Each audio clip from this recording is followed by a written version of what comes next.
Сәлем балалар, бүгін біз дала жануарларымен танысатын боламыз.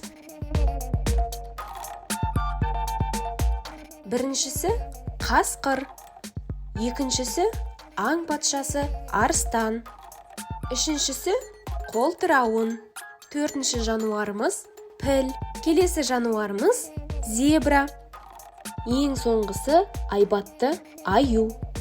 Қараңдаршы балалар, мына сұлба қай жануардың сұлбасына ұқсайды?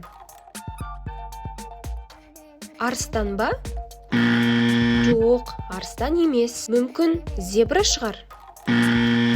Зебра да емес. Мүмкін бұл қасқырдың сұлбасы шығар? Өте дұрыс таптыңдар балалар. Бұл қасқырдың сұлбасы.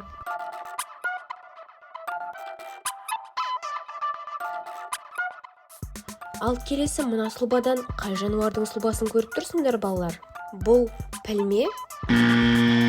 Пілдің сұлбасына ұқсамайды. Мүмкін бұл арыстанның сұлбасы шығар балалар? Арыстанның да сұлбасына ұқсамайды. Тағы да бір ойланып көрейікші балалар, қандай аңның сұлбасына ұқсап тұр? Бұл аю.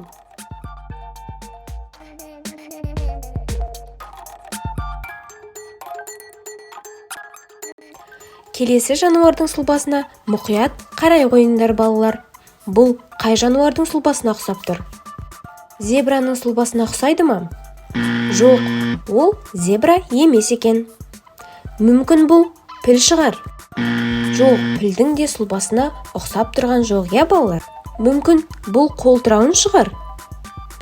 Дұрыс таптыңдар балалар, бұл қолтырауынның сұлбасы екен.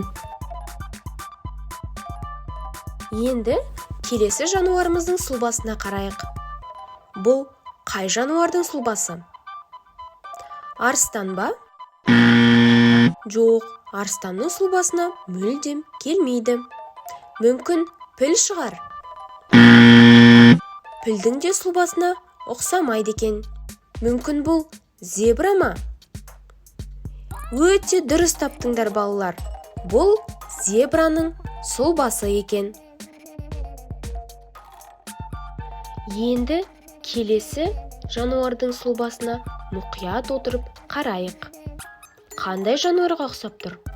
Бұл аю ма? Жоқ, аю емес екен. Мүмкін бұл зебра шығар? Зебра да емес екен. Ал мүмкін бұл піл шығар? Пілдің сұлбасын көрейік. Өте дұрыс таптыңдар балалар. Бұл пілдің сұлбасы екен.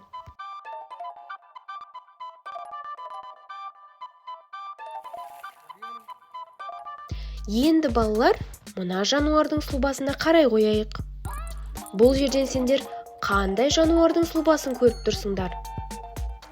Бұл қолтырауынның сұлбасы ма? Жоқ, қолтырауынның сұлбасы емес екен.